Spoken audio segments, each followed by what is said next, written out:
बिर्सँदैन हो ऋतु फेरि फेरि दिन रात अस्कै पर्छ मौसम फेरि फेरि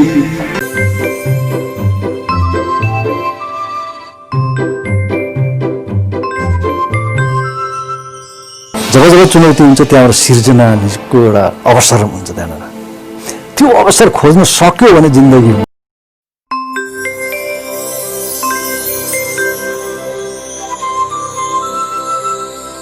So we have come to this present phase. So then, where are we now? What should we do then with literature? Because the theme of my discourse this afternoon is teaching literature. What do we mean by teaching literature in the classroom? There is one other thing that literature also achieved. Literature is not the same as it was when it became, as I said, the component of the literature-oriented syllabus. In India, literature was still is many universities the most dominant component of the syllabus.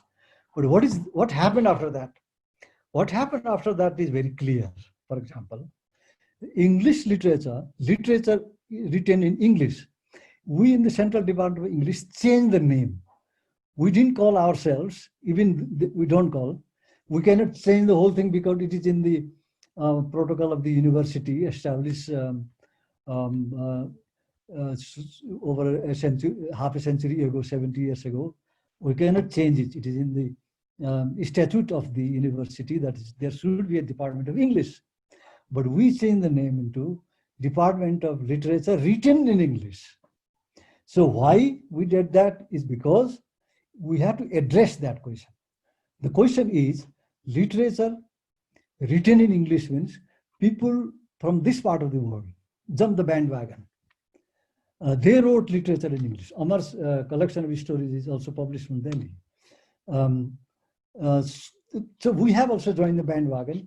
Many important South Asian writers produced literature in English. It became so important, including this famous woman who writes in English in India, and so many other writers. Arundhati Roy, for example, God of Small Things, and so on. So many, I don't want to mention. Even the people who are based in Britain prefer to call themselves Indian writers in English, including Salman Rushdie, who prefers to call himself Indian writers writing in English. And to one question, Salman Rushdie answers one question. He said, can we consider the English used by the Indian writers of English as the kind of acceptable English? Rushdie's answer is that if you can accept the English literature, English written by the Irish writers, if you can accept the English written by the Scottish writers, English, then why can't you accept the English written by an Indian writer? So this bahas is very important. I find this very fascinating. There are very important writers who produce their works outside Nepal, outside India, outside the region. And people discover very important writers from Africa. Chinua Achebe is one, for example, a very famous writer. We didn't know earlier. We discovered them. They are brilliant writers. They even write some of their works are not only comparable, but excel the writing of some of the Koire writers. Very good works. So that was one important phase that changed the very perception of the canon. That changed the perception of the canon. So where are we? Where were we was the question. The question is for two things. One thing is the old perception changed. Why did it change? Because literature in English that was produced was very, very authentic, powerful literature. The literature, the fictional works,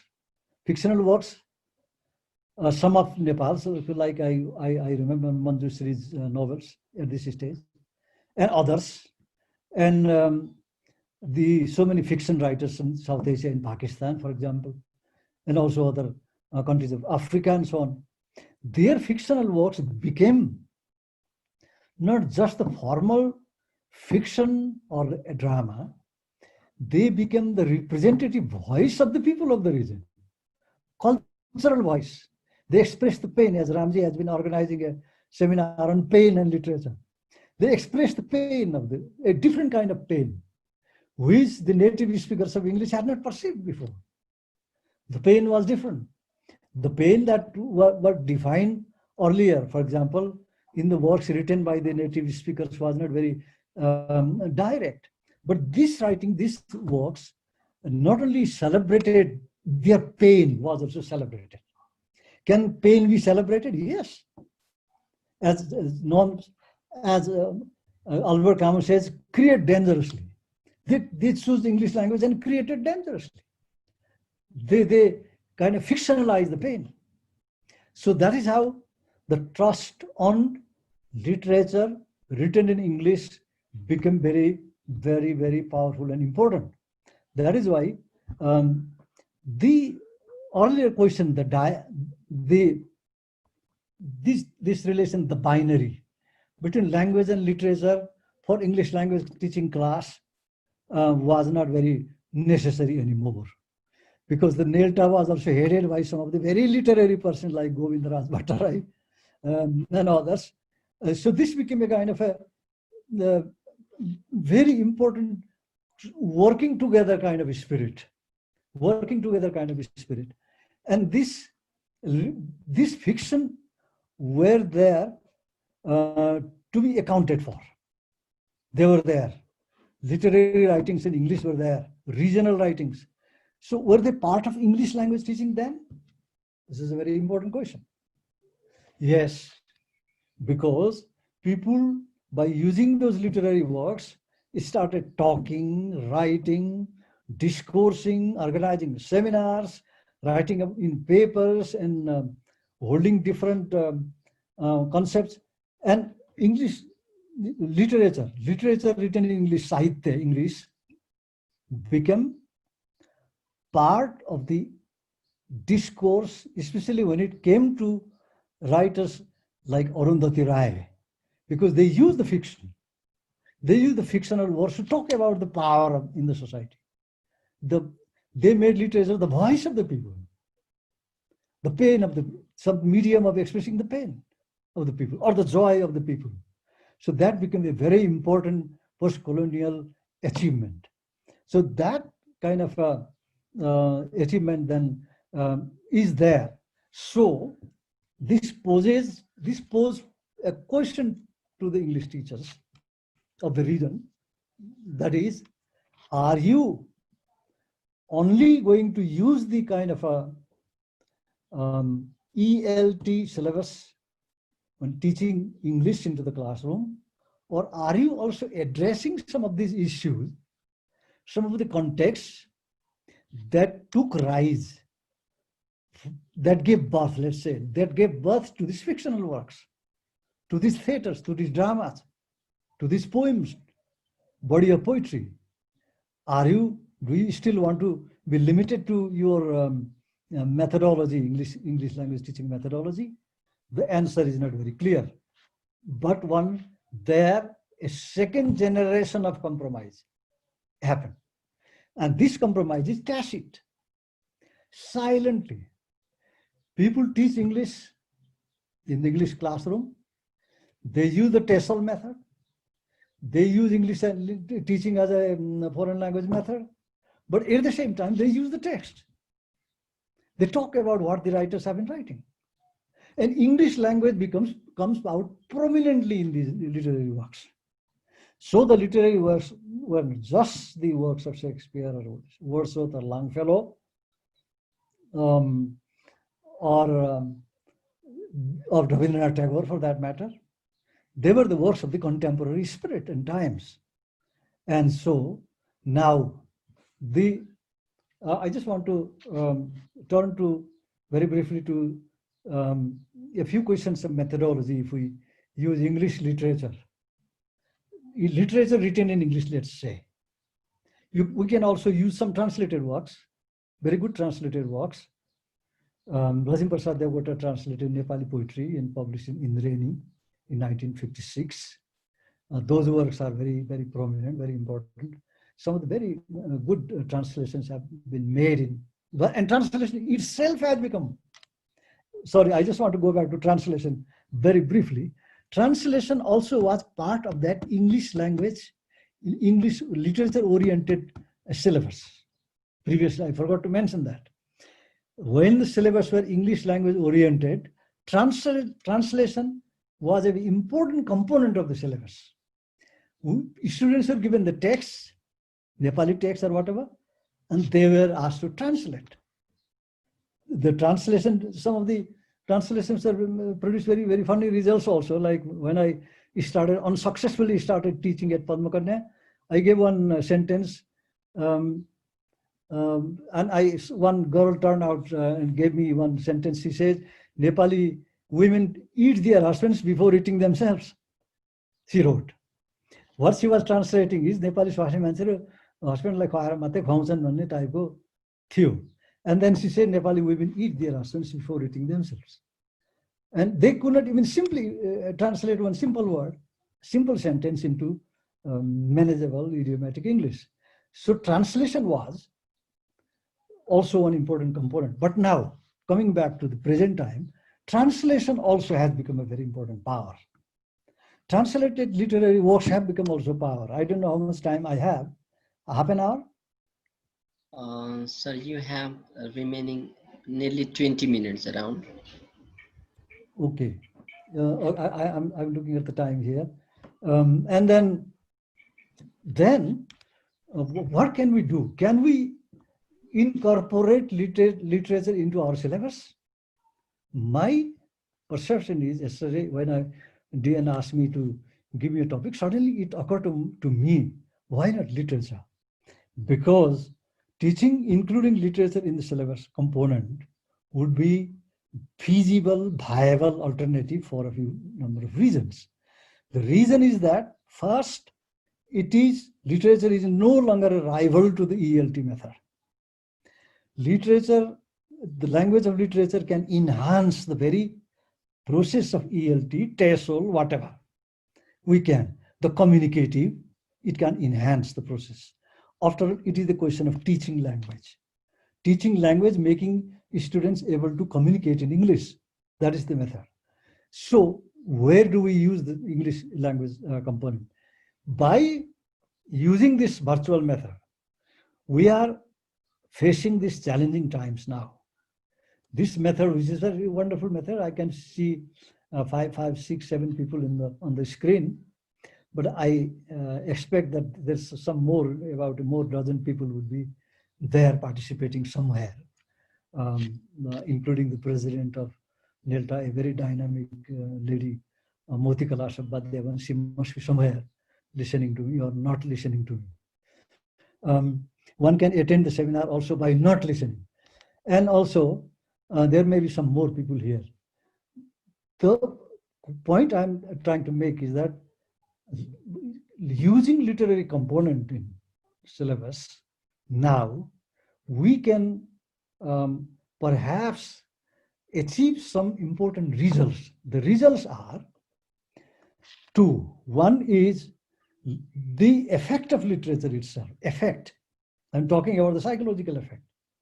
Oh my God, I never imagined that we would be living in these difficult times. We are living in very difficult times, traumatic time. When the French existentialists, Jean-Paul Sartre and others were working in France, they said, oh, we are living in the most hazardous time. What the hazards were, people didn't know except the Second World War, the hazardous time. Otherwise, the times, they conceive the time as very difficult, as very boring, and then very challenging. Challenging in the sense that the values were challenged. They could no longer believe in the traditional faith. So they became bold, existentialist angst, as they call it. And Sartre wrote a book, Ennui. Ennui is a boredom, a kind of ennui is a boredom, caused by the anxiety, the pain of the times. That was caused by the pain of the time, the ennui. But now, the pain is caused to our students, to all of us, by the pain of the time, the painful times we are living in. People had expected, anticipated that the 21st century will begin bang with all the successes and great joys and reverberations and so on. But it started by killing more people.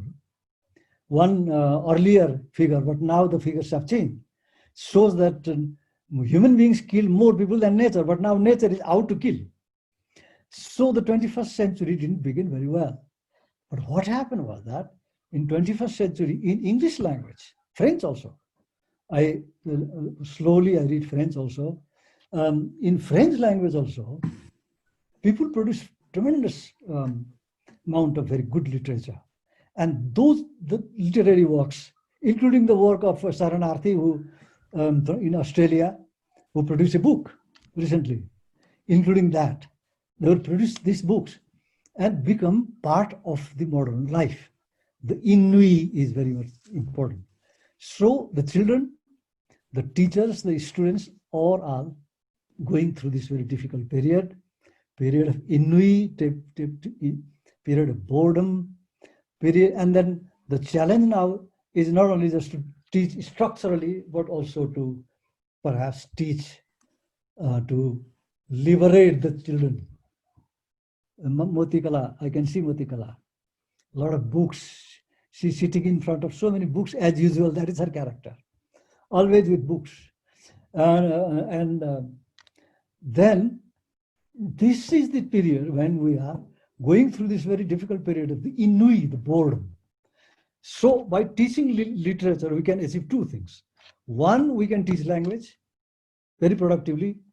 How? I will only talk briefly because I have some minutes there, about 10 to 12 minutes.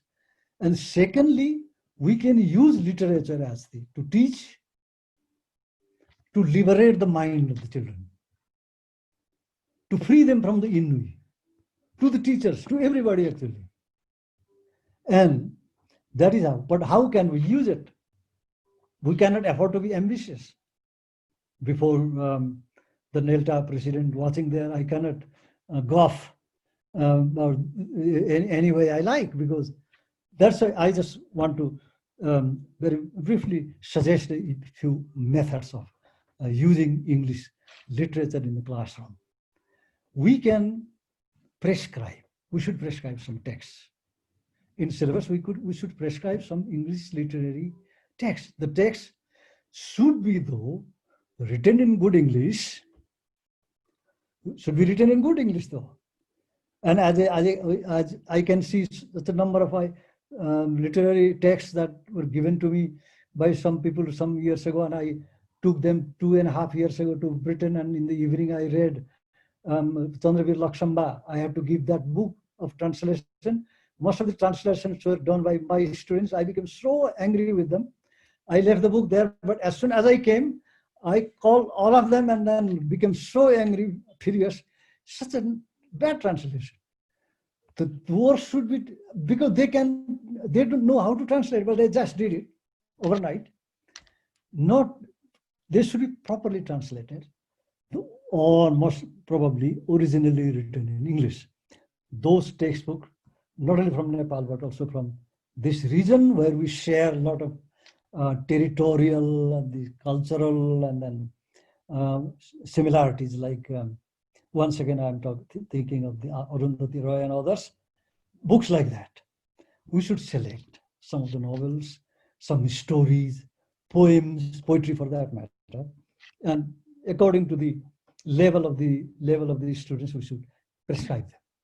When we prescribe them, when a teacher teaches them, the methodology should not be to teach lecturing about the aesthetics and so on, and the great characters and so on, and just leave. Not like that. Use the text as something written in English, but creatively. That means that literary works can have units. That literary work can produce questions. We can problematize the concept. If it is about, like the latest novel Arundhati Roy about the third gender, for example, whatever that may be, or any other novel like Yes, Nepal's novel. I don't know if we can call him an Indian writer, but some Nepali writers like um, um, the uh, Thapa's novel, for example. So some of these novels, we can use them because the advantage is that the context is familiar, the problems are familiar, so we can take the issues from the novels creatively. Taking an issue from a political event and taking an issue from a novel is different. When you take an issue from the novel or a poem, the issue becomes creative also. The issue itself is creative. So when we problematize those issues will be creative. Not just political, but creative issues. So we problematize them in the syllabus, make this, break it into components. We should clearly write in the syllabus components and give the students tasks to perform. When the student performs a task like interpreting literature, the creative literature and so on, he will write in English, perform in English, produce that commentaries in English. So that will be one wonderful way of teaching English. They directly participate in that creative process. Participation is very important. One very important factor of literature is the participation. I become part of that. The participation is so important. Nothing in the world has drawn people's participation and attention as literature since the dawn of the creation. Take from the Mahabharata down to the Greek tragedies to Uttar Charita Ramanas to Bhanubhakta's Ramayana, writing an essay about him just now, or any other work. There is no other work of humankind, creative work, than literature that can draw people. So it draws the people, very productively invite the people. So the students' attention, teacher and student, then the second phase is interaction. Teacher and student interaction, either in face-to-face class or in the virtual class. There should be some open interaction. But here we are all meeting the same level of people, same thinking, same dukha. I mean, the sabai dukha. I had one American Peace Corps friend, he learned Nepali and say, Abhi, where lies your trouble? He didn't say, where are you going? My trouble lies this way. And he went that way, and my trouble lay that way, and I went that way. So everybody's trouble are the same. So the teacher's trouble, student's trouble, everybody's troubles are the same. The character of our times is that it is such an engulfing phenomenon. Engulfing phenomena is very, very serious phenomena. In literature, when a serious phenomena engulfs us, it leaves two choices. One choice is you should think whether you can feel that you can liberate yourself all alone, or you can liberate itself together through compromise. So the engulfing time, the characters of our times is that it demands a kind of interactive solutions. And we as teachers and students and teachers of literature, students of literature, what we can do is this: recognize this very engulfing, all-embracing part, that communist spirit, which is embodied in literature, that a teacher can productively separate, put into units, and the students also can productively locate them. We can discuss them. The discussion should be in English. If the students happen to speak in a few words, sentences in English, let them speak, because that's the greatest mantra. People should liberate themselves. And Maya Rai has made an extensive survey on this matter, whether the children who only speak English in Nepali in the class are equally creative as those who only speak English. So we should remember this matter. But the purpose being to teach English, we should encourage the students to use English as much as they can, or in Nepali, but they come back to slowly in English and produce composition works, interactive works, and so on. So I think in this matter, I didn't want to take much of your time. I think I want to close now. Where is Andy? I cannot see Andy. With these few words, I just would like to express my gratefulness to you, gratitude to you for remembering me and giving me this wonderful virtual session, because when I, for the first time, after about 50 years, when I took the virtual class last time, I was very puzzled. I was confused and I left in the middle. But now I have become quite used to this, and for giving me this opportunity. With these words, I say namaste and hoping to see you and stay safe and fine and happy, all of you. Thank you.